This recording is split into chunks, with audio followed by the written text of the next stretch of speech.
Thousands of people are left scrambling after a budget airline goes belly up. WOW Air is no more tonight. The Iceland-based airline shutting down operations, leaving people, including passengers here in Toronto, stuck. Magda Garba-Selassie is at Pearson for us tonight. And Magda, the cancellation started yesterday. That's true, Dwight, and despite that and everything that we know today, you can see that WOW Air is still listed on this kiosk. In fact, there was actually supposed to be a flight going out tonight at 7 o'clock, and of course, that flight is canceled. All the flights are canceled. This is a discount airline that was offering cheap flights to Europe as low as $99, and we now know that's all a bus, and all these passengers are scrambling, trying to find another way. Why did we come at 8:30? Confused passengers with no place to go. This video posted online from Pearson as WOW Air flights were canceled last night.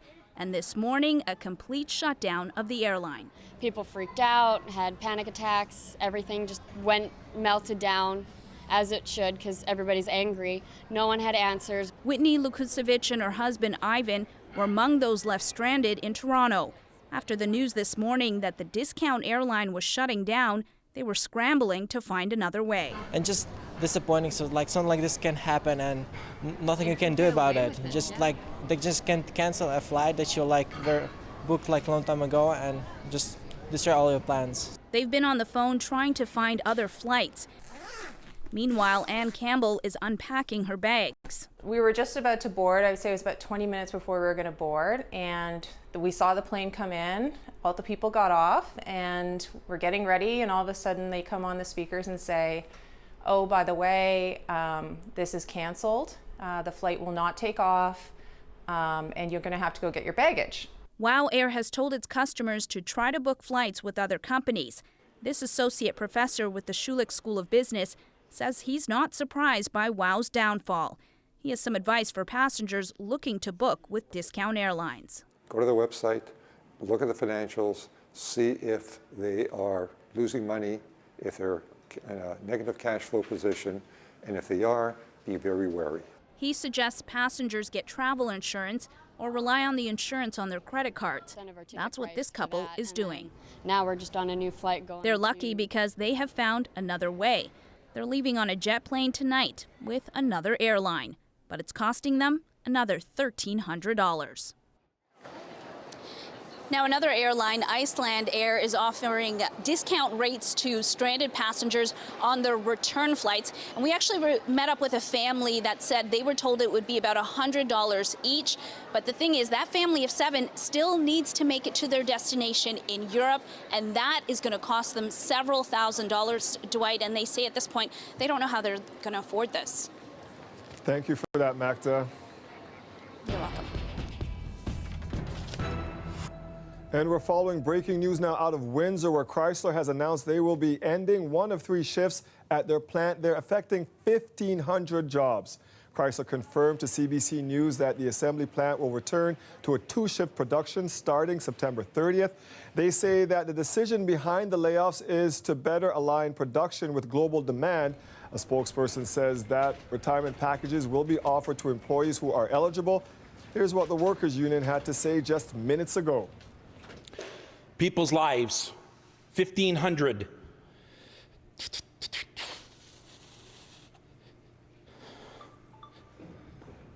Direct families depend on us. And we're going to do everything possible to make sure that we maintain 3 shifts at Windsor Assembly Plant. Our product in Windsor is #1 in the world. Everybody knows it. And everybody knows if you want to build it right, you build it in Windsor. In February, the plant shut down for a week. No reason was given at that time. Sales of the Chrysler Pacifica and Dodge Caravan have been down, and some workers at the plant say business has been slow. Is a Mississauga man holding what could be the largest pearl in the world? Coming up in just a few minutes, how he got it, what it could be worth, and what he now wants to do with it. I want to find a place for it to be showcased. For the pearl, it has scientific importance. I believe the world should know that it does exist. The boys of summer are back. Our Toronto Blue Jays have started their season today. Greg Ross joins us live from the home opener at Rogers Centre. So, Greg, how are our Jays looking out there? Well, Dwight, if you like offense in baseball, this was not the game for you. Now, if you like great pitching, well, we saw a lot of that in this game. Both starters pitching gems. We'll start with the Blue Jays starter. Marcus Stroman goes 7 innings, gives up just 2 hits. Of course, no runs right now in a scoreless tie in the top of the 9th inning. Jordan Zimmerman, the starter for the Detroit Tigers, also going 7 innings. He had a perfect game going through 6 innings. He gave up a hit in the 7th, and he was pulled before the 8th. So here we go. The Blue Jays potentially going into extra innings here with no runs on the board. So some excitement for fans in this one, no doubt, seeing a fan favorite like Marcus Stroman pitch a gem. But the question is, how long will that excitement last? Baseball is back. I'm super excited to be here, ecstatic to play in front of a whole country. Fans are also feeling the excitement of a home opener, but not all are confident it will last. You think this is going to be a year where it might be a tough sell for Jays fans if they're not winning? I think so. I don't think so. I think they have a chance. The Blue Jays come into this season with a roster of virtual unknowns. Players like Rowdy Tellez, Freddie Galvis, and Brandon Drury. They're tasked with replacing a number of established veterans who left the team in the offseason. It has expectations low, and it could mean the same for attendance numbers. They'll pack the place today. People will be excited. They'll be enthusiastic about the team, and then tomorrow hits. And then that's what reality is.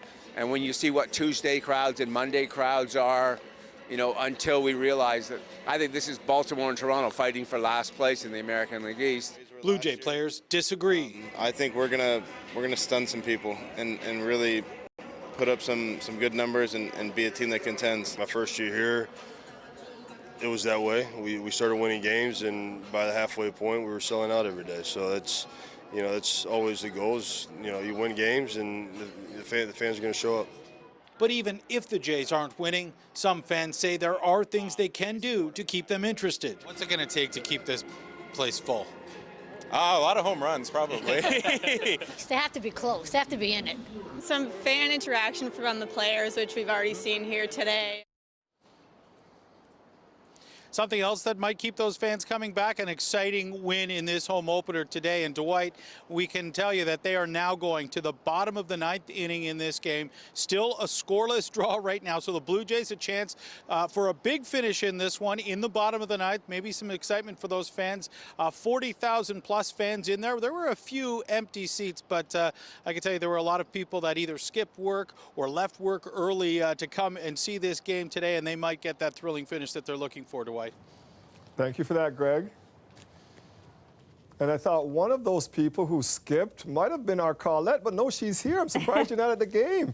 Yeah, oh, I'd like to be at the game. I'd especially like to be there if the dome was open, but okay, that's another story. I'm happy to be here with you too, Dwight, and with all of you, and especially when I can show you numbers like these are daytime highs, incredible. We've got some double digits. I've actually taken these from last hour. You would think that'd be about the time of the daytime high, 11 degrees for Toronto unofficially, and Hamilton as well. But actually, I want to show you St. Catharines because I'm now going to go in for the current temperatures, and actually recently St. Catharines, you've come up a little bit higher, so you can almost take these as your daytime highs. So some really nice readings. It's interesting. It's spring, right? So we've got the boys of summer, but you know what's going to happen is this weekend winter is trying to come back. So all these seasons, except for fall, trying to make an appearance here.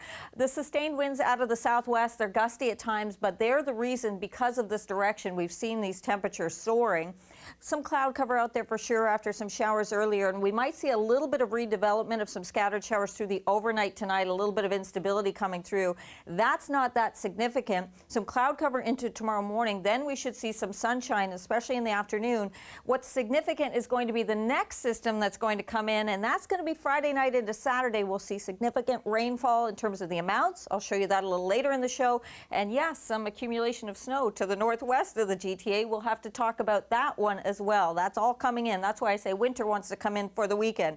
Overnight tonight, 1 to 2 degrees for our low, and tomorrow afternoon, a nice day ahead, sunshine and 9 degrees, Dwight. We'll take it. Thank you, Colette. You're welcome.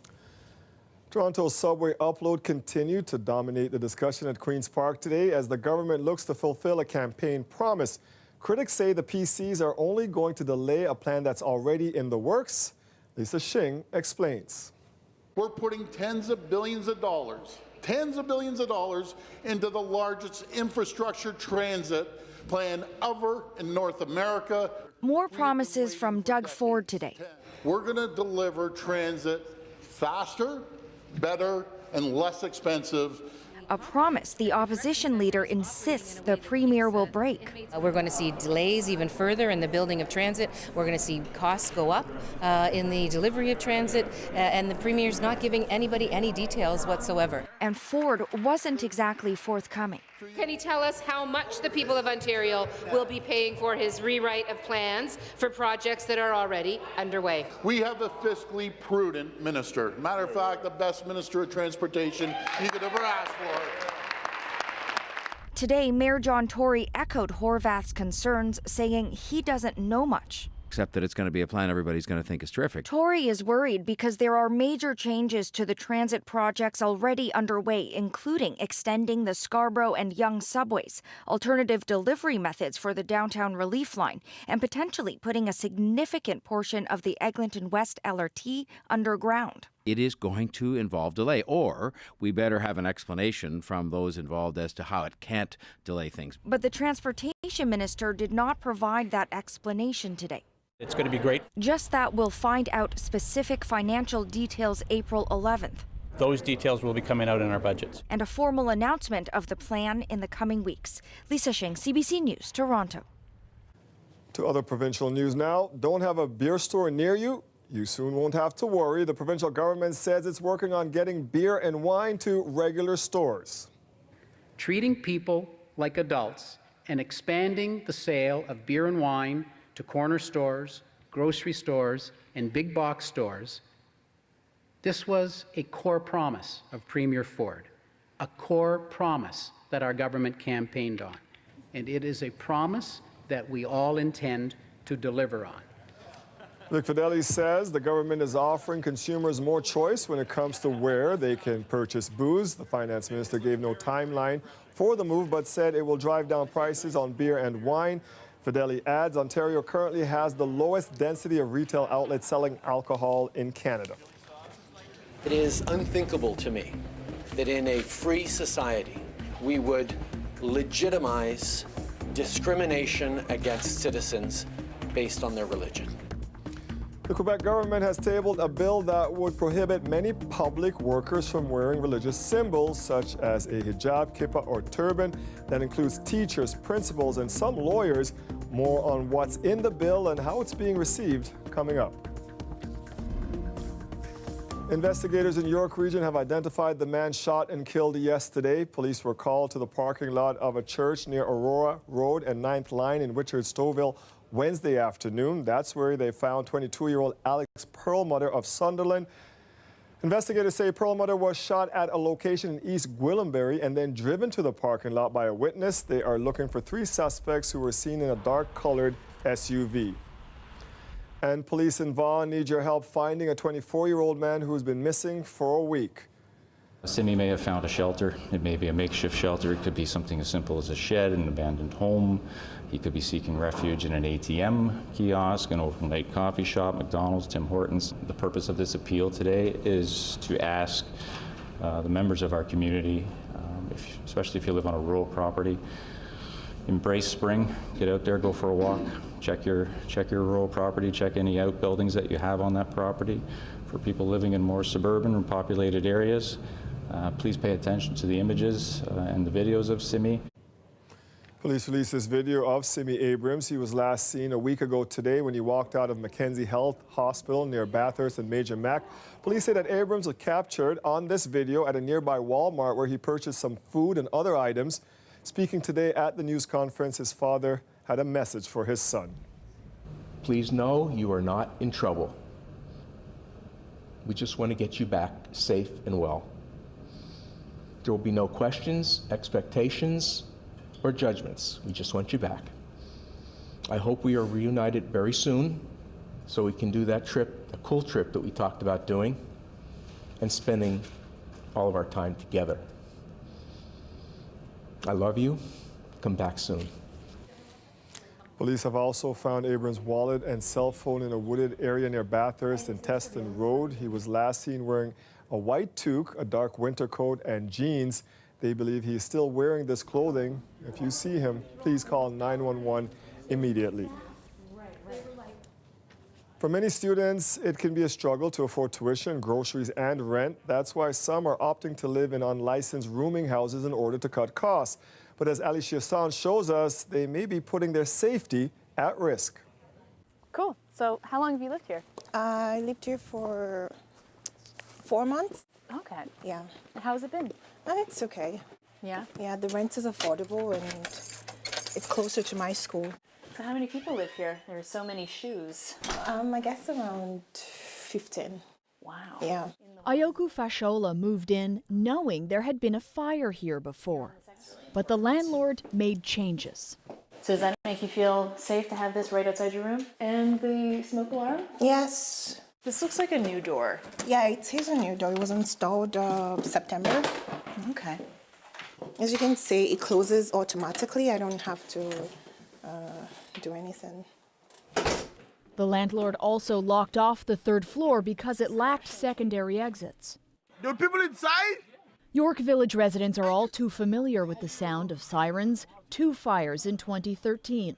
Rooming houses are illegal in North York, but that hasn't stopped landlords from renting rooms that sometimes lack windows, fire doors, and working smoke detectors. Not every student wanted to let us in for fear of losing their place. Renting a room in the village is cheap, and if they want to keep renting here next year, they are not about to expose their landlord. As bad as they may be for those students living in that space, it's pretty much the only thing that they have. Toronto Fire cracked down on village landlords who violated regulations, forcing many students out. But since then, Sébastien Lalande of York's Student Union says not much has changed. Those landlords simply swapped out who was living there, put in somebody new, and there was no actual substantial changes for students who needed to access housing long term. The Student Federation has been empowering students with knowledge against bad landlords. So this is the Know Your Rights Handbook. Inside we talk about tenant rights very specifically. They're urging students to call 311 and ask for a fire code inspection if something feels off. Toronto's Deputy Fire Chief Jim Jessup doubles down on that.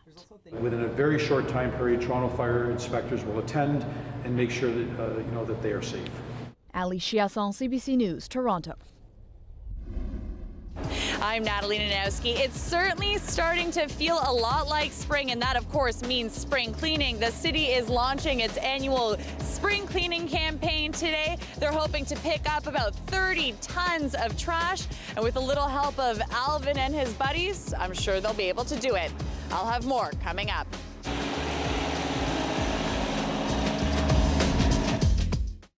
The weather update is brought to you by Train Extreme Conditions Testing. It's hard to stop a train, really hard. Train, the most reliable heating and cooling brand.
A Mississauga man owns what experts say is the world's biggest natural pearl. It's been seen by only a handful of people, but now he's looking for a place where he can show it off. I have something I bet you've never seen before that only exists in myths and legends. Let me show you. And this is my pearl. At first they thought it was because I'm into art. It's a sculpture of a pearl, of a giant pearl. But no, I'm like, this is a pearl. When I was a kid, I would always visit my aunt. She's a prolific collector. And when we saw the clam and the pearl, all we always think about is the Little Mermaid. She would tell us stories when we were younger that, here in the Philippines, you read books about pirates and the jungle. You're living in it. That's what they're telling us. But to us as children, we thought that these are only an imagination, and we didn't really put importance to it at that time. We believe that it's over 1,000 years old. The size is 27.65 kilos. I've always told people that it's almost like the size of a cow's head. The auction house told me that what is someone willing to pay for it? So we called Hong Kong and we called New York. They said we could try to give you a valuation, but it's going to be totally different from everyone that gives you a valuation. This is really for a collector. Yeah. After it was certified, I wanted to do something very special for it. And the octopus is made out of bronze, and it's been gilded with 22 karat gold.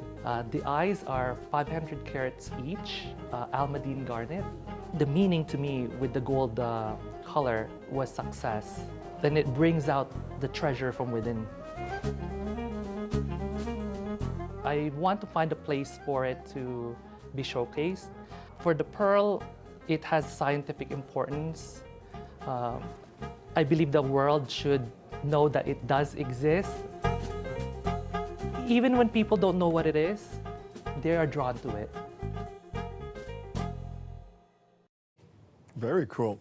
The mayor is hoping residents will help put a little shine on the city. He's asking people to join the Clean Toronto Together campaign. Nellie Nanowski was at today's kickoff. There's still a few piles of dirty snow left in the city, and as they melt, they're beginning to reveal pieces of trash. Things like plastic bottles or coffee cups, trash that belongs either in the garbage can or recycling bin. Today, the city launched its 16th annual spring cleanup campaign to get Toronto in tip-top shape. Are you excited to clean up all the parks? It's the largest of its kind in Canada, tens of thousands of people taking part. And I hope it not only cleans up the city after a long winter, but also sends a message to people that we should stop doing the things that necessitate a day like this. Extra city crews will be out sweeping the streets in April. Then at the end of the month, the big weekend where volunteers clean up parks and ravines. I'm really concerned about climate change, and I feel a lot of stress about that a lot of the time, and volunteering with Live Green Toronto helps me manage that stress. Last year, more than 200,000 people volunteered and 30 tons of trash was collected. This year, the city is hoping to beat that. It's calling on more people to come forward. Although Tory says he's witnessed people litter, he doesn't think increasing the $350 fine is the answer. But I think really the problem is it's a very difficult law to enforce, because you can't have, a bylaw enforcement officer walking behind every citizen who might throw down a coffee cup. The key is, as with many of these things, a change in human behavior. The actual cleanup is set for the weekend of April 26th, but the city wants to remind everyone to keep the streets clean throughout the year. So when you have a piece of garbage, remember to put it in the right receptacle. Natalie Nanowski, CBC News, Toronto. The union representing correctional workers says the situation facing its members is at a crisis point, brought on by an increase in violence and deteriorating conditions in Ontario's jails. The inmate population has become more complex because of mental health and addiction issues and gangs and guns violence, leading to more violence, but the ministry has failed to adapt and equip staff in institutions and in our probation and parole offices with tools and training needed to deal with these new realities. OPS calling for increased funding in the upcoming provincial budget to hire more correctional staff and for better training. Smokey Thomas says he's invited the Premier to tour a jail and see firsthand what the conditions are like. He says he hasn't received a response. Earlier this month, 200 employees refused to work at the Toronto South Detention Centre. The job action coming after staff say they were assaulted by inmates. He's the pothole vigilante, filling those pesky holes in the road when his local government won't. Coming up, how some drivers are saying thanks. It's pretty ironic, pot for pot, that's good. Yeah.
Thank you very much for your donation tonight. I really appreciate it. That comment landed Prime Minister Justin Trudeau in hot water. Today, he characterized his remarks to First Nations protesters yesterday as disrespectful and apologized. As I think you all know, from time to time, I'm in situations where people are expressing concerns or protesting a particular thing, and I always try to be respectful and always try to engage with them in a positive way. That's how I believe democracy should function, and I didn't do that last night. Last night, protesters interrupted a Liberal fundraiser at the King Edward Hotel here in Toronto to draw attention to and demand compensation for mercury poisoning in the Ontario community of Grassy Narrows. The Prime Minister dismissively thanked the Indigenous protesters for their donation to the Liberal Party as security removed them from the hall. Today, Trudeau added they will be refunded the full cost of their entrance fee to the event. The National Chief of the Assembly of First Nations says Trudeau's comments yesterday are completely unacceptable and offensive. Perry Bellegarde says the Prime Minister's apology doesn't go far enough.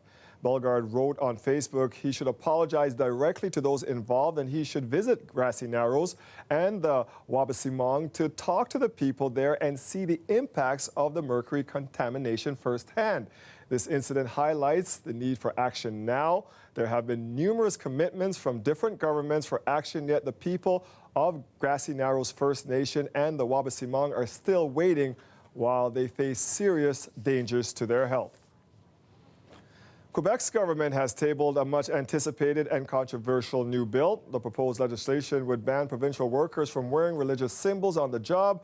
Quebec's premier says it's an important change. Very proud of the bill we tabled today, and I think it represents values, our values, and it's important. The bill introduced today applies to a wide range of public sector employees. Everyone from judges and police officers to teachers and transit workers will be prohibited from wearing religious symbols like hijabs, turbans, and yarmulkes, but current employees would be exempt. The bill also says anyone receiving public services must keep their face uncovered. Some polls suggest 2/3 of Quebecers support the law. But today, a chorus of groups spoke out against the bill. While the government says it will put a long-time debate to rest, others say it raises more questions than answers and could lead to some serious consequences. Sudha Krishnan has reaction. I wear the veil for myself. Shahira Batu is proud of who she is and loves her job as a substitute teacher. Kids, they love me. They don't even notice that you have a veil. They just notice the person you are. Batu doesn't have her diploma yet, so she's not sure how long she can keep her veil and her job. I will still go to work until it's really clear that we can't be wearing a veil while teaching. I will move. Dave, come please. The proposed law also worries Taran Singh. We live in a country where the Minister of National Defense wears a turban, but a local street cop on the streets of Montreal could not. He's Sikh. His wife is Jewish. Singh says he has embraced Quebec. I speak French fluently. I've worked in the French environment for a long time. I'm even politically active. So what more can I do in order to fully integrate or participate in society? He's not sure how to talk to his children. But what am I going to tell them in the end? Like, there are certain positions that you cannot have in our society?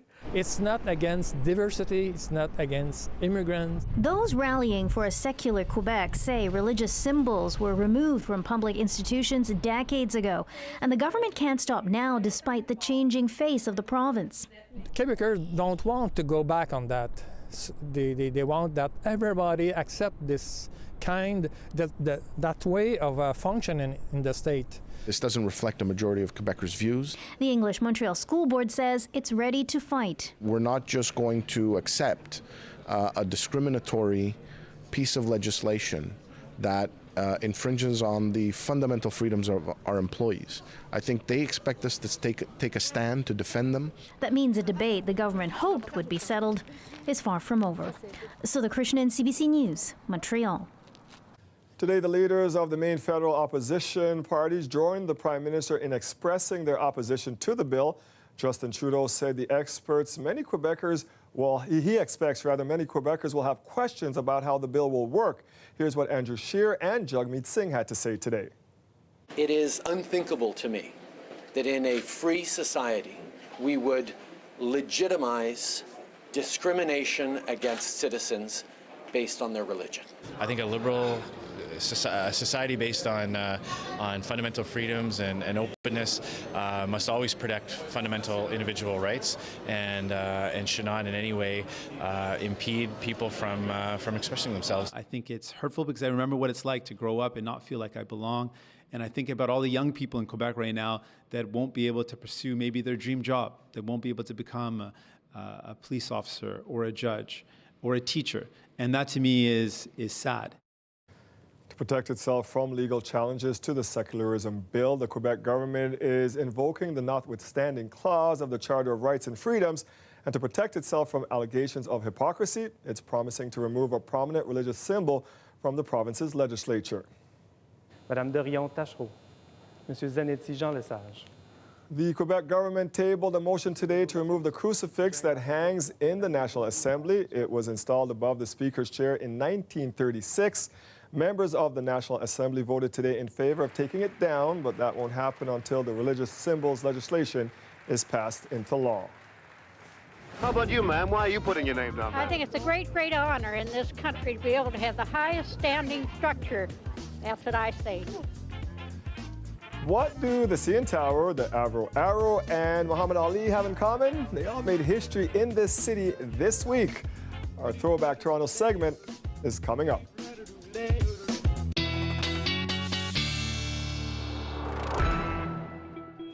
Khaled, do you know what they all have in common?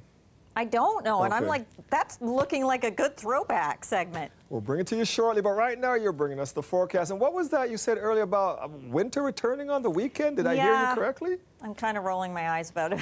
But yes, here we have spring and we've got our baseball, the boys of summer and all of this. But yeah, we do have some cooler temperatures coming in. I am going to get to that, but let's maybe just bask in the glory of today where we are just so not average. We are so above average in terms of our temperatures anyway. 6.8 is the average high. Today's high, 11.3 unofficially. So looking pretty good there, even a little bit above in terms of the morning low being a bit on the mild side. And those readings still holding on with lots of double digits to go around, including that 10 degrees in Oshawa, and still holding St. Catharines at 13, 11 that we're seeing elsewhere in the GTA. A little bit of instability here back to the northwest of us. As that impulse kind of comes through the overnight, we may see some scattered showers, light stuff, but a little period where we could get a little blip again of some moisture coming through. This won't be significant. It's what's going to be coming later on, and that's going to be into the weekend that I'm going to walk you through here in just a moment. So let's kind of go through this. As we go through the day, the night tonight, pardon me, we are going to see some of that cloud cover. In the morning, it should recede, so we'll still see a little bit of cloud for the start of the day, but into the afternoon, more and more sunshine as a ridge is passing through, but just below it to the south, there's this area of moisture, Texas low, that's going to be moving in. So Friday night, we're going to see the moisture coming in associated with this, at times getting into some periods of some significant rain, a little heavier through the day Saturday. Into cottage country, we may see 3 to 5 centimeters of snow. There's the winter I was talking about. But even with some cool temperatures on the backside of this, as this moves out Saturday night into Sunday, we could get some wet flurries into the GTA as well. Sunday is looking a little more stable for us and hopefully getting some sunshine returning, as it looks like the system may exit a little bit quicker than it had looked earlier in the week. We could see amounts, though, over 20 millimeters of rain, but mostly I'm going with 15 to 20 for the GTA. And overnight tonight, 1 to 3 with some very, very mild scattered showers. Tomorrow looks like a very nice day before that system gets here, Dwight, as we head Friday night into Saturday. And that's what I meant when the temperatures are going to be coming back down and it gets a little bit breezy. We'll be a bit below average then. At least it's rain and not snow. Thank you, Colette. Yeah, you're welcome. Drones have taken off as a hobby in the past few years, but soon they could help save your life. Based on the directions given on the 911 call, they'll say, we're going to fly to this address. The drone will come to that address, either land, and then give instructions by a smartphone application that says, open the bottom, remove the defibrillator. The bystander will remove the defibrillator, and then we will instruct them on how to apply it to the patient. A drone will allow us to get to many of these rural communities much quicker than we could ever do with our current way of dispatching either fire trucks or ambulances to these particular patients. Councillors in Peel Region voted unanimously to take part in a study by Dr. Cheskis on the feasibility of using drones to help cardiac arrest victims. He says this system could cut down response times by 6 minutes in urban centers and 10 minutes in rural areas. So far, he says his research looks promising. The study will take place in Caledon. It's the time of the year drivers like the least. Pothole season. Roads across the country are checkered with deep craters that could damage cars and tires. Eventually, municipal workers come along and repair them, but this spring, one young man in Nova Scotia decided to fix his town's potholes himself until he got into a bit of trouble. Colleen Jones has his story. John McHugh doesn't wear a cape, and he says he's no pothole superhero. More of a vigilante. Yeah. If horns and thumbs up are any indication, drivers in New Glasgow seem to appreciate this pothole vigilante. He came out a couple of days ago with a shovel and filled the potholes. The worst holes were right in the middle here. That's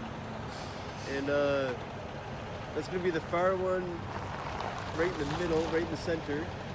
And then there's one on the right side with all the gravel on top there. So it's kind of hard to see now since it's all flat, but just imagine about a hole that goes 8 inches into the ground. What sparked this? Well, he was out driving with his mom and they kept hitting pothole after pothole. It hit so hard and I said to her, I'm going to come out here tomorrow and I'm going to fill those holes. She probably thought I was joking, but I wasn't at all. So. Now, it's not a perfect job, but most say it's better than the holes or waiting for the right department to come and fix them. His sign says, I filled the potholes, pay me instead of your taxes. And people did give him change or coffee or his personal favorite, pot for filling the potholes. Pretty ironic, pot for pot, that's good. Yeah. And while the pot part is legal, turns out filling potholes is not. That brought the law out. The RCMP did come and they did speak to me. They informed me that I wasn't committing a crime. So his pothole filling days are over, but he's basking in his newfound popularity. Some are suggesting the unemployed 22-year-old get the province's top job. McNeil's job, you're already ahead of him. Did you hear the person that said you should run for premier? Yeah. The drivers are waving and honking their thanks. Some stop and chat. Someone's got to do it, and I appreciate that he did. Now that he's found out filling potholes isn't legal, his shovel will sit idle. He's heading out west soon for a job in Alberta. Maybe some busking on the side, but his pothole filling days are behind him. Colleen Jones, CBC News, New Glasgow. The Breakfast Club at Cedarbrae Collegiate received a food donation today by former broadcast journalist Gord Martineau. There are so many young people that show up at school every day without proper nutrition.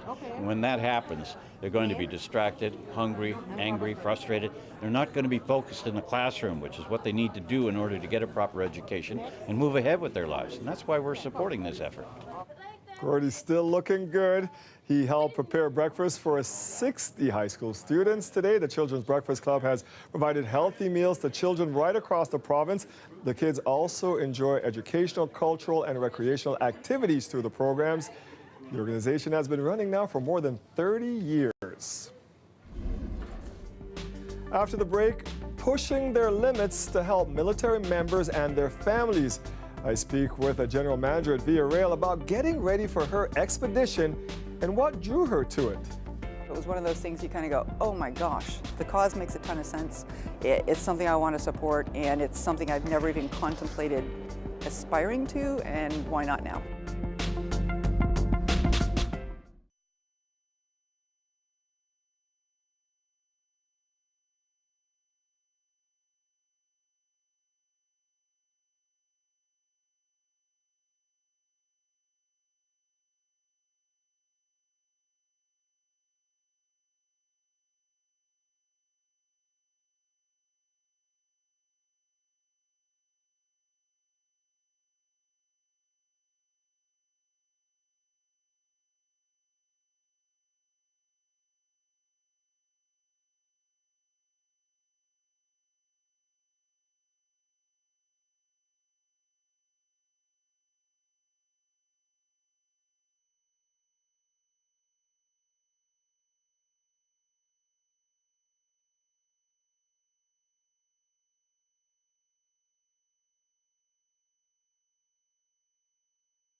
A group of female business leaders, soldiers, and veterans are embarking on a 14-day Arctic expedition.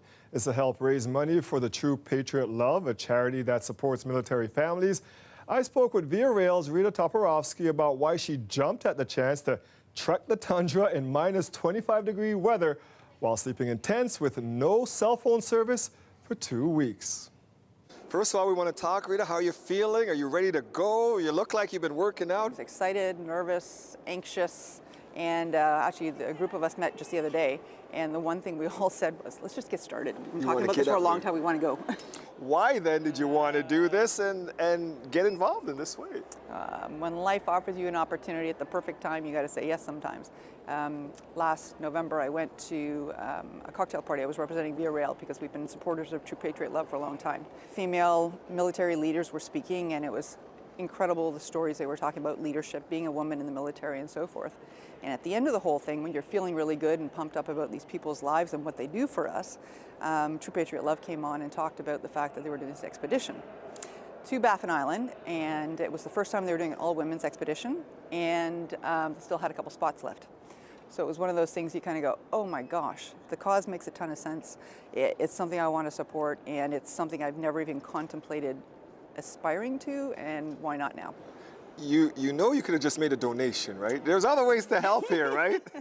Yeah, but you don't grow the same way. So we have female leaders from civilian life, we have female leaders from military life, and they're putting us together to work through this expedition together. And the idea is to create a bond between us. So the military members who are coming to us have been injured physically, emotionally, some way, and they're recuperating. They're either active now, or they're thinking about retiring and becoming a veteran and trying to get back into civilian life. So the idea is, how can we help them do that? With support, mentorship, any of those things. So the 2 weeks is about creating a bond and connection amongst everybody who's actually going to be participating up there, and even more so between the smaller groups that we've been paired with. So what have you been doing? How have you been training? You try and get sport specific. So the easiest sports specific thing to do is to snowshoe and drag a sled. A bunch of us we went to the local garage and took a tire, drilled a hole in it, tied a rope to it, tied it to our backpacks, and started walking around the streets. So either on trails or on streets. So downtown Lakeshore in Oakville, I was strolling with my tire. And people were like, what are you doing? Oh yeah, we had some interesting, people were going, the running groups would go by and they'd be waving, going, what are you doing? What are you training for? Yeah. One guy stopped me and said, can I give you a ride to the garage? Do you need some 'Cause he help? thought Do you were you need bringing some your help? tire Do you to need the some school. help? Yeah. But a bunch of them have stopped, and actually I've been on a trail a couple times with my sled. And people are interested. They're going, what are you training for? The minute you tell them what, they're giving you high fives, or they're throwing any kind of support they can your way, which is fantastic. Because physically you've been preparing, but have you prepared mentally?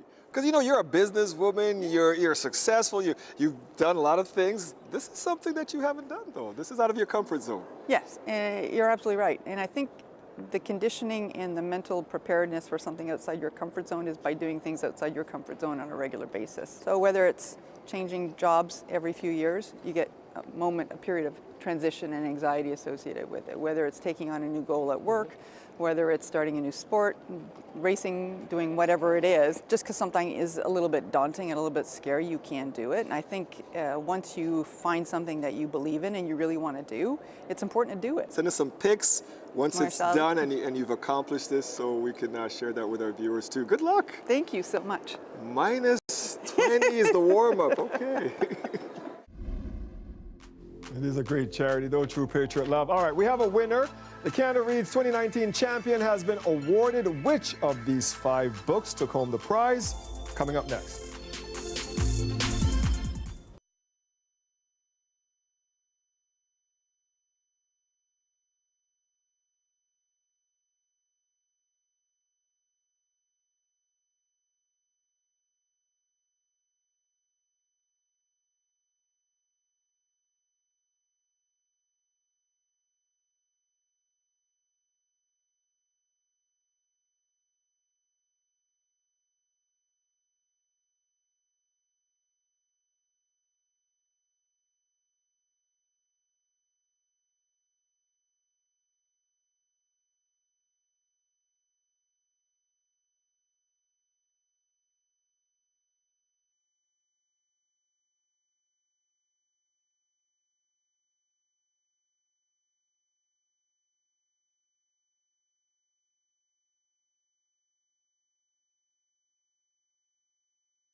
It was a fight to the finish, and in the end, only one book was left standing.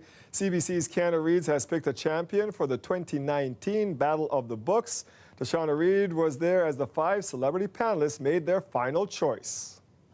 Well, it's the grand finale of Canada Reads, and we know there can only be one winner. The winning title was Max Eisen's By Chance Alone. It was successfully defended by science broadcaster Zaya Tong. By Chance Alone is the winner of Canada Reads 2019. It was an emotional moment for Tong, who defended By Chance Alone, a memoir of Canadian Holocaust survivor Max Eisen. We were able to touch that spectrum of history. We managed to go right back to 1944. Tong says it was fierce competition over the last 4 days, but in the end, she beat out competitor Chuck Comeau, who defended the title Holmes. She was surprised by the win. This is a book that's filled with joy and truth, and most of all, it has tremendous wisdom. It is about human dignity, something we all share. Tong says the book is one that all Canadians need to read, especially now. And we're living in a time right now where 1 in 5 Canadian young people don't even know what the Holocaust is, right? And as I argued, we're seeing huge rises in hate crimes around the world. So this is a way that we can inoculate ourselves. For 90-year-old author Max Eisen, his story wasn't an easy one to write. Eisen was 15 when he and his family were sent to Auschwitz during World War II. Of his 60 relatives, only 3 survived, including him. I have thousands of pages, and it brought back all the demons. You get up at 2 o'clock in the morning and you can't go back to sleep, and so you keep writing. He says he and his wife watched the debates every day and were thrilled when it won. I was elated that it gave my book a sort of a new life, and it will be there for posterity, and what happened must never be forgotten. The other titles in this year's competition were Brother, The Woo Woo, and Suzanne. Tashana Reid, CBC News, Toronto.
This week in 1958, the Avro Arrow roared into the skies above Malton for its first test flight. It was Canada's first supersonic fighter plane. How did the plane perform? Very well. There don't seem to be any major problem there. Two small snags, that's all. But less than a year later, the project was scrapped. He gave Ali real hell in that fight. March 29th, 1966, fight night at Maple Leaf Gardens. In one corner, the hometown kid, George Chuvalo. In the other, Muhammad Ali. It went the distance. Ali won by unanimous decision. He would later say Chuvalo was one of the toughest opponents in his career. This is an important moment in Toronto's history, and I want to be in it. And this week in 1975, the CN Tower officially became the tallest freestanding structure in the world. The final piece was put atop the tower, giving it a height of 1,756 feet. It would hold the record for more than 30 years.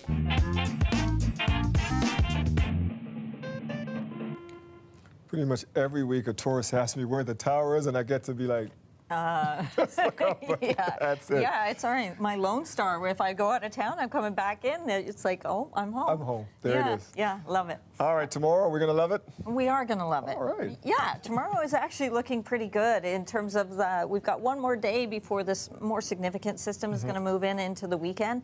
So what we have for tomorrow, maybe a little more cloud cover towards the lakeshore to start the day off, but then we're going to get into some sunshine, and we're going to see that temperature rising up to about 9 degrees. So not quite as mild as today, but we are going to see a high of about 9 degrees, and the wind's a little lighter. They've been quite breezy out of the southwest, which has helped with that temperature spiking today, but without that tomorrow, that's why we're going for 9. It's then Friday night into Saturday, Dwight, when we're going to see this next system moving in. We'll have periods of rain into Saturday, some cooler temperatures, and northwest of the GTA. That's where we're talking about getting a little bit of accumulating snow. That's why I was talking about winter. Do I need to hold you up? Brace yourself. You don't have to get the shovel out. Not for the GTA, but just northwest of it. We're talking about maybe 5 centimeters of snow accumulating, and we may have some wet flurries here in the city. We're not talking to her, even though it's not her fault. That's it for our show tonight. Thank you for joining us. Fans leaving Rogers Centre. Not the best way to start the season. Our Jays lost 2-0 in extra innings.